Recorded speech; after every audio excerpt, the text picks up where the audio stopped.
Год педагога и наставника Российской Федерации приказом Министерства образования и науки Республики Саха-Якутия один из самых больших садиков города Тамота, Родничок, был объявлен победителем в конкурсе службы ранней помощи. Созданная ранее служба будет охватывать детей от рождения до 3 лет. Это дети, которые не посещают дошкольное образовательное учреждение. Это будет служба оказывать помощь прямо с самого рождения. Будут тесно взаимодействовать с семьями, работать с разными структурами. Это здравоохранение нашего города Томот, это департамент образования, это наш психолого-педагогический, медико-психологический консилиум Алданского района и социальные службы структуры. Детский сад «Родничок» вошел в реализацию проекта мероприятий по развитию системы ранней помощи детям-инвалидам, детям с ограниченными возможностями здоровья и их семьям в Республике Саха-Якутия. Путь к цели не был однозначен, и в конкурсе принимали участие 10 дошкольных общеобразовательных учреждений, таких как город Мирный, поселок Жатай, поселок Кызылсыр, поселок Чурапча, город Томот, город Среднеколымск, поселок Оленек, город Якутск и поселок Нерюктянск. Ну, вообще, раньше это вообще же были бамовские детские сады, и было очень много детей.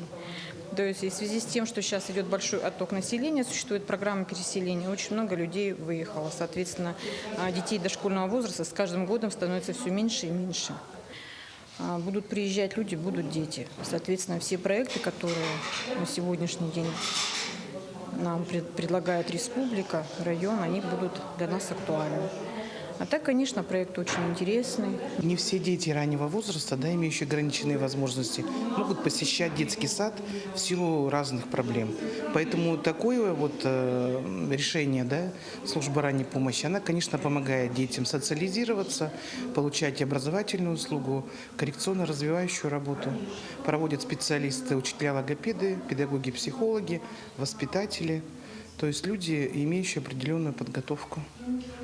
На данном этапе надо работать еще психологом и с родителями, потому что когда ребенок имеет ограничения в семье, я сама испытала такое, это было, конечно, шок для родителей. Но потом, когда понимаешь, что надо ребенку дальше развиваться, и прежде всего надо с родителями работать, чтобы родители не стеснялись того, что у них есть ребенок с ограничениями. А ограничения – это не приговор.